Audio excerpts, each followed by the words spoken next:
मौत का वो कुआं जिसने ली 9 लोगों की जान। लेकिन कातिल कौन?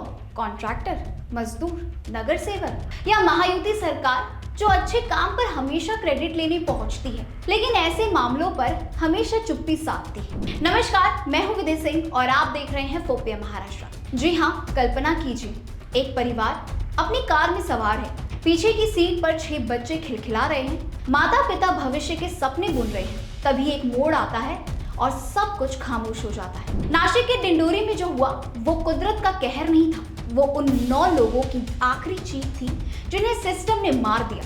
9 लाशें, जिनमें 6 मासूम बच्चे शामिल थे। क्या ये सिर्फ एक एक्सीडेंट है या ये महायुति सरकार के भ्रष्टाचार की वो गहरी खाई है जिसमें आम आदमी रोज गिर रहा है? नियम कहते हैं कि जहां भी सड़क के किनारे 10 फीट से गहरा गड्ढा या कुआं हो वहां क्रैश बैरियर या पक्की कंक्रीट की दीवार होनी चाहिए। लेकिन डिंडोरी की इस सड़क पर क्या था? सिर्फ मौत का निमंत्रण। पीडब्ल्यूडी के इंजीनियरों ने इस प्रोजेक्ट को हरी झंडी कैसे दी? क्या उन्होंने अपनी आलीशान गाड़ियों से नीचे उतरकर इस जानलेवा मोड़ को देखा था? जब कॉन्ट्रैक्टर ने दीवार के पैसे बचाए तब सरकारी बाबू किसकी जेब भर रहे थे? ये सिर्फ एक कुआं नहीं है, ये हमारी व्यवस्था का वो काला छेद है जहां नियम और सुरक्षा की बलि चढ़ा दी गई। एक तरफ महायुति सरकार करोड़ों रुपए खर्च करके इवेंट्स करती है।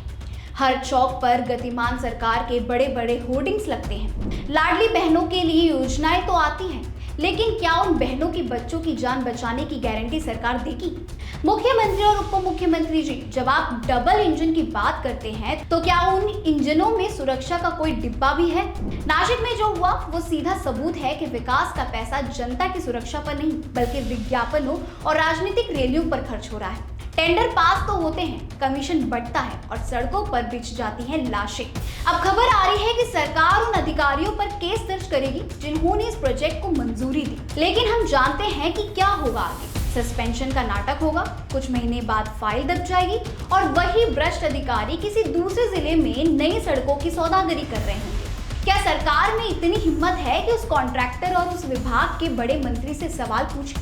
जब तक मंत्री की कुर्सी नहीं हिलती तब तक ये अफसर बेखौफ रहेंगे। ये 9 मौतें सिर्फ एक आंकड़ा बनकर रह जाएगा अगर आज हमने ये नहीं पूछा कि अगला नंबर किसका। आज डिंडोरी रो रहा है, कल पूरा महाराष्ट्र रोएगा अगर हम इस खूनी सिस्टम के खिलाफ नहीं बोले। ये वीडियो 9 रूहों के लिए है जिन्हें सिस्टम ने बेमौत मार दिया। शेयर कीजिए इस आवाज को ताकि मंत्रालय की दीवारों तक ये गूंज पहुंचे। सरकार को याद दिलाइए कि सड़कें लोगों को घर पहुंचाने के लिए होती हैं, शमशान पहुंचाने के लिए नहीं। सवाल पूछिए, वरना कल किसी मोड़ पर आपका भी इंतजार कोई मौत का कुआं कर रहा होगा। इस पर आपकी क्या राय है, हमें ये कमेंट सेक्शन में लिखकर जरूर बताना। ऐसे ही लेटेस्ट अपडेट्स के लिए और महाराष्ट्र से जुड़ी ऐसी बड़ी खबरों के लिए देखते रहिए फोपिया महाराष्ट्र।